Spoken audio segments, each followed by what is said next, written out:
This tutorial will explain the Pan and Zoom filter found in the Boris Continuum Complete package. The filter has two purposes: to create virtual tracking shots over a single high-resolution image as source, or, most basically, for fast sophisticated import of stills even of unsuitable dimension. Although this tutorial is specific to Avid, the filter's interface will mostly look and handle equally across all hosts like After Effects, Final Cut, Premiere and Vegas Pro. The key strength of this filter is the workflow speed, which lets you set up complex pan and zoom moves in seconds, and the deep render options, which include motion blur. My name is C.G. Fell, and I'm a Germany-based freelance Avid editor and beta tester for Boris FX. In the next 15 minutes, it'll be my pleasure to take you through the following steps that will enable you to create beautifully rendered video from high-resolution still images. We'll start with the most basic setup for importing stills. Then we'll move to the basic animation workflow called AB Auto Animation. And finally, we'll create complex pan and zoom moves using Avid's own advanced keyframes. One more thing before we start. Shortly after this recording, a new beta was released for the upcoming BCC 8.2.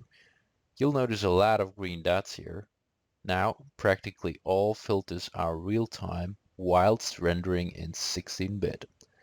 And that's not all by far. If you want to keep posted, check out borisfx.com, like us on Facebook, subscribe to this channel, and see the show notes for more. But now, without further ado, here's your training to become a pan and zoom master within 15 minutes. We start with still import, create a segment, and in the Effects tab, find BCC Perspective. If you have an older release, BCC Distortion and Perspective, now drag the BCC Pan and Zoom filter on the segment. The faster way of doing this is just to mark the segment and double click on the filter. Now we go to Effects mode. I really recommend though that you create your own workspace to do that, like effects editing, in order to get a better overview. If you hit Alt and hit one of these triangles, you'll open them all up at once and close them all up at once. The first thing we want to select is the source, and we want the source to be an external file, and we'll select this file.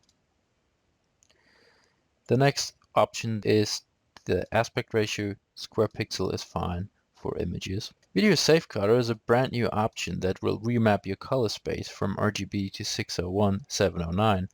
If you don't have that option, I recommend that in the general controls you switch the safe levels off, go to the color correction mode. As you can see, it's illegal colors, adjust it manually like so. If you don't do that on the older release, you will crush the blacks or clip the highlights. If that's the case for you, I recommend creating a color correction preset to your bin, and you can use that next time. However, for us it's not the case, we don't need that. The next thing we're interested in is, why is it an animation? Well, the filter per standard is producing an animation. However, that's more than we want. We just want to still import. We go to Transform A, and in a preview mode, we can select the frame that we want. I want this. A little word on the box. You can move the box around freely.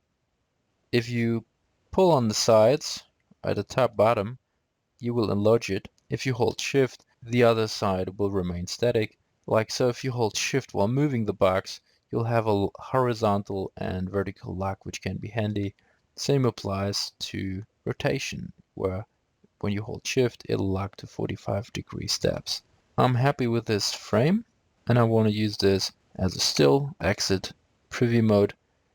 By the way, if you want to speed up the render process, hold Alt, and it'll render straight away without asking you where to put the render. And if we play that back, we're having a perfectly sharp still image. You can use it as a preset for a different picture in source. For example, this one. You're almost good to go. And you'll have a full resolution import without the need of importing media at all. Let's say you want to create an animation. The standard mode is AB Auto Animation. What this means, it's going to do an automatic animation. However, you can define where it starts and where it ends. If you go to preview mode, you have preview target A and B, which means this is the starting point, this is the end point, and you can also have a mixed display. We'll start with A, and by the way, preview settings, you can choose the preview monitor to be wherever you want it to be, or basically do not use it at all. In this case, top right is fine for me. I do want to start with this image, but second, I want to end up in the top here and see the sky. If you're wondering why you can't see what's in here and here, it's because we're at the beginning of the effect. So if you move to the end, it'll produce that image. You also have a choice of what you're seeing inside this box. If you go to preview settings, you can choose to only see the action safe or the title safe. I have both on. And the rotation control basically means that if you have it on, which is standard, you can rotate the whole affair. So you're already done. Now you can apply that to any picture you like. For example, this one. But the targets are a little off, so let's correct that.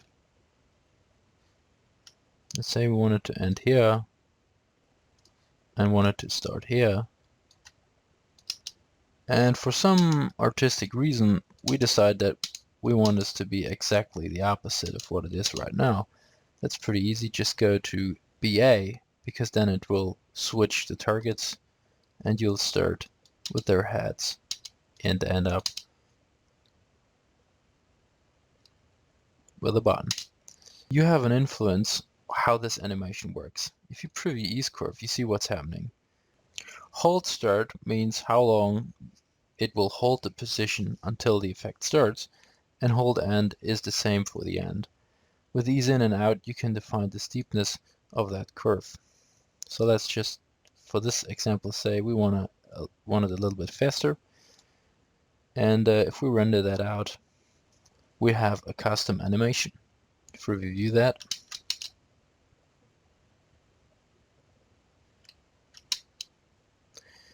now the advantage is, let's say this was all a bit too fast. Let's expand it to double.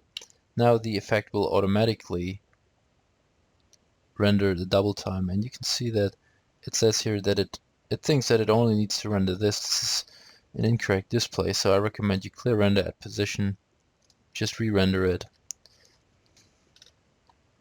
Let's review that, and you see you have a smoother movement without actually doing anything other than trimming. There are ways to customize that movement even further.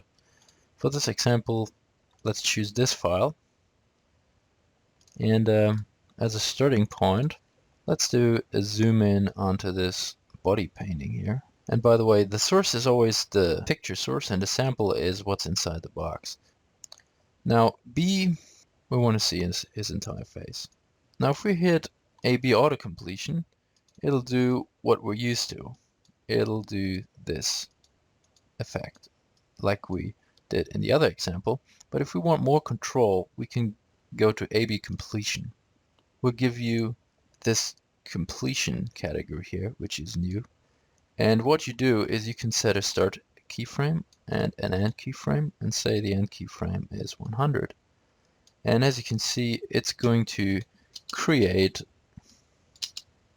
a linear movement. If that's what you want, fine, but of course you have more options now. You can put it to spline, which will give you a smoother animation, and you can shift the keyframes. Usually you can shift them vertically. If you hold Alt, you can move them freely, and if you hold Alt and Shift, you can move the keyframe horizontally. If you hold Alt and Shift, by the way, you can also move this entire box. And if you zoom out too much, you can always reset the curve here. I want it to start at 0, and I want it to hold a little bit at the beginning.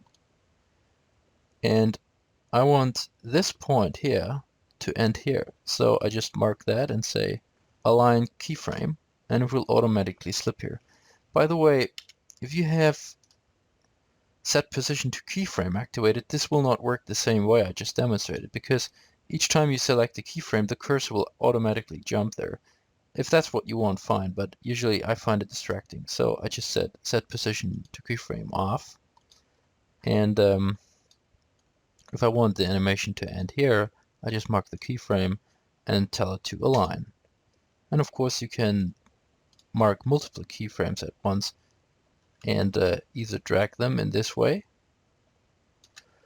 or you can decide to slip those, which basically means it's going to slip the last keyframe that you selected along with all others to that position. So in effect, what we've done is we recreated an animation, but this time using Avid's own keyframes.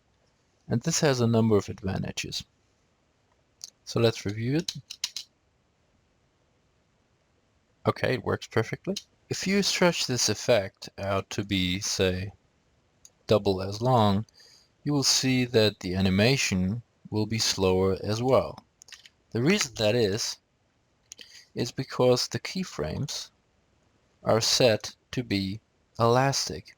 However, if you're adding a transition at the end or beginning of this effect, the effect will believe it is longer than it actually is. If you set it to fixed and stretch it out, you will see that the keyframes remained where they are.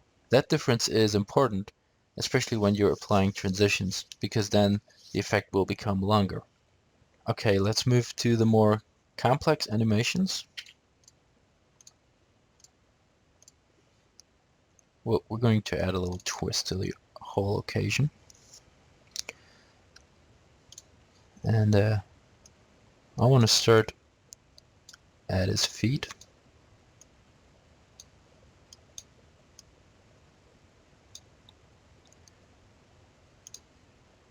Then say 1 second later, I want to be focused on this ball in his hands, and will remain there for like 5 frames.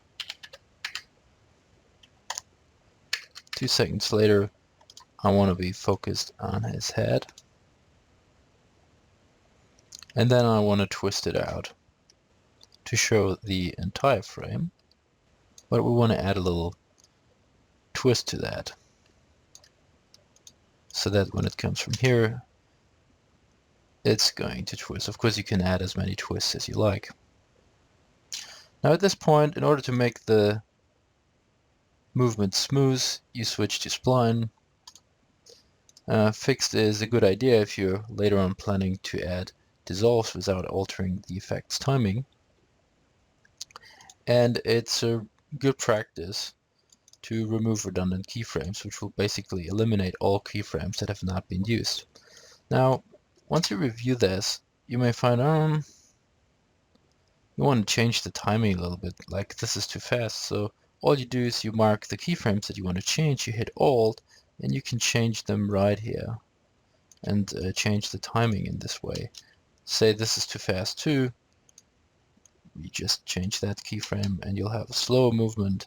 And you want to pause on this, so you just hit Control C, and a little bit later just hit Control V, and it'll produce the same keyframe there, and you'll have a little bit more pause. Now, one little trick, let's say we want to end up like this, but we want to see the picture with a little bit of movement. I just copy that keyframe to there, and in here I just make it a little bit smaller, so we'll always have a tiny little movement, making it a little bit more exciting. Again, you may want to remove the redundant keyframes. And at this point, I want to talk a little bit about the render options. Switch off preview mode. As you can see here, there's a lot of movement going on, so we might want some motion blur. I always go for the smoothest option, and I always go for the highest shutter. But if this is too much for you, you can define the shutter angel to be anything you want. For the purpose of demonstration, I'll go for the maximum.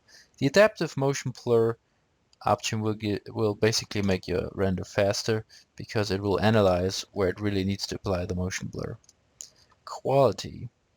You either have motion blur or quality, which means here you can define it to be magic sharp, which basically means you can increase the sharpness and the way it upsamples. You can see the picture just became a little bit crispier. But when you're applying motion blur, actually you don't really need it because the picture will get a little bit blurry anyway. Deflicker is if you picture flickers, but usually you won't require that if you're working progressive. This is an option which may be a good idea to use when you're interlaced. One more word about motion blur. I apply it like 80% of the time. The only reason I don't apply it, or the only occasion rather where I don't apply it, is when I use text like a web page printout. And let's render that and review that.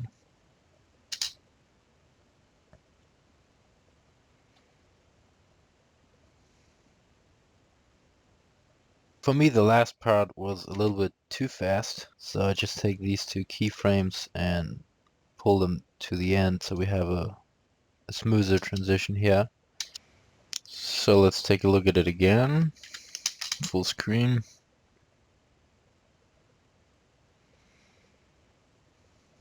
Oh yeah, and that looks much more spiritual to me. One final tip.